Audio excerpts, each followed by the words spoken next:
Today we're going to start a practice magazine cover. You're going to follow along with me, do as I do, pause as you need to pause, and do all those things.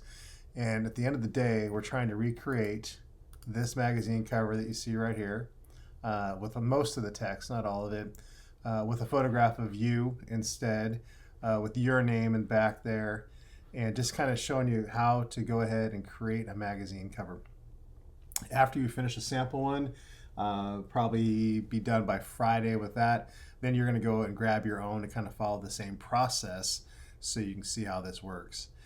My goal is for you to follow along and make it look exactly how you see it looks on here. Again, except for some different things on there as far as the names and all that. So what do you need to do? Well, I'm going to go to our practice magazine cover here.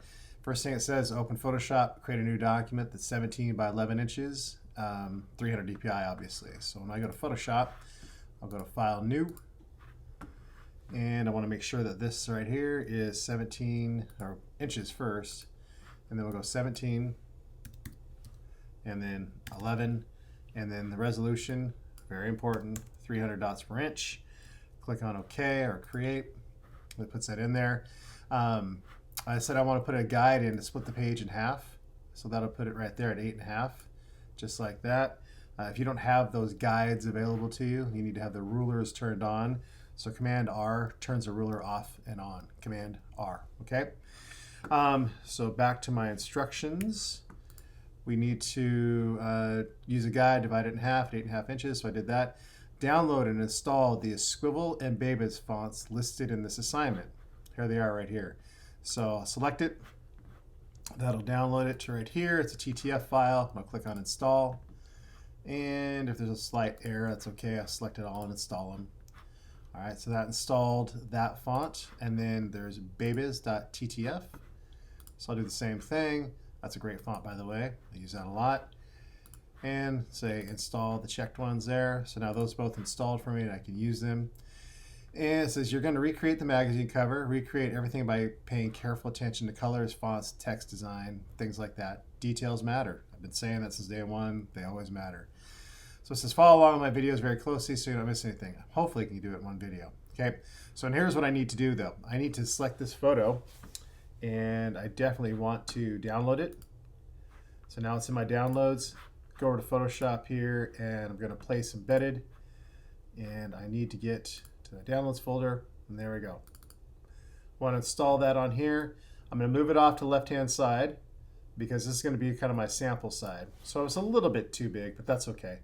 My document's a little bit big because I have that white space over there, but I can survive with that. So I'll click on this, and so now what I'm looking to do is I want this area here. I'm going to try to recreate what I see right here. So why don't we start with just this title that says Esquire. It's a good place to start. So what I'm going to do is I'm going to get my type tool, right? And then I'm going to change to the font that I just installed, which is called Esquibble. So I'll go Esquibble Regular. Come over to my document, just click, and I can just type in the word capital E S Q U I R E and put that in there just like that. I have a lot of effects to add to it so I can make it look like this text.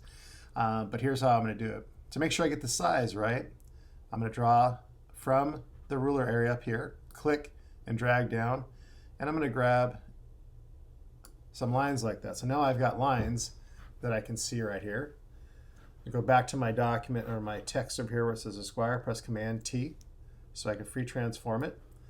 And I'm going to transform it so that it looks very similar to the same size that we had on the sample there, right? So if I just go like this, click and drag, and you can see the E kind of goes off the edge of the page there, so I'll do the same thing there, and the E on this side, a little bit off the edge of the page. So I can do that here too.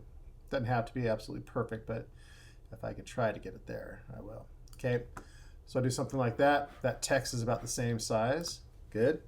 And now I want to try to make it look like the text that's right here, all right? So if I go to this and just double click to get my layer styles up, the first thing is I want to fill it with white, or fill it with whatever color this is. It may not be pure white. So I'm going to go color overlay. So I click on the word color overlay, click on my swatch, and then I'm going to sample that right there, which it was pure white. But now you can't see your text, but that's okay because we need to put a stroke around it. So I'll go stroke. And I think I want the stroke to go around to the, let's try the outside first to see how that looks. And definitely the color, I want it to be this color. So I'll zoom in here and I'll just sample that color. So now I've got that perfect color there.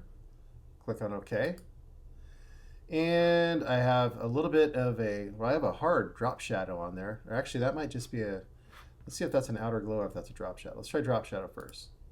Drop shadow, go to here. And then I think I want for the spread, I think I want the spread to be none. Size, go out. No, maybe I want the size to be none. Spread it out a little bit. There's our distance. We can do our angle to get the angle just right. So that looks pretty close right there. And let's see, color. We definitely need it to be black. All right.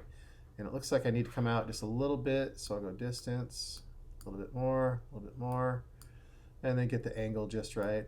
And your numbers won't be perfect, but we can try to make it look pretty close to that. Okay. So now I can see, I've got the pretty good little drop shadow right there. Okay. So that matches up pretty nicely. And the letters aren't perfect. Like you can see the E here doesn't kind of match the same, the font style, but it's pretty darn close. So I'll click OK. Oh, hey, let's do this. How about that little area right here where we got that? Let's put a little outer glow on this, like this. And we want the outer glow to be a black color. There we go. So now we can kind of see that outer glow, like you can see it right there. So mine's set to 15%. You can try more if you want. That's a little harsh. So probably keep it pretty low. And there's the size and everything. That looks pretty good. So I click on OK. And there's our title right there. Okay. So how about more text? How about this big text you see right here where the name is back here? I can do that. So I'll go to my type tool. And I'm just going to click here. And it's going to remember what I did last time. It wants to use that as squivel. I'm going to go to that Bebas font that I just installed. That's a good one. Whoops. Bebas. So I'll select that. And color right now, black is just fine. I want you to put in your name. Okay. Command T. And again, draw some lines here so you can tell where to start. So I'll put that across the top there. Draw this line down to here. So put that there. Now I can take this text, press Command T on it, stretch it out, and make it so that it fits onto and all the way to the edge of my document, like that. And then I need to go a little higher there, just like that. Okay. Hit my check mark. And then if I want that text to be the same color, no problem. Double click here. Color overlay, don't want white, and then I'll sample that color just like that right there. Click on OK, OK, and I've got that text, looks really good.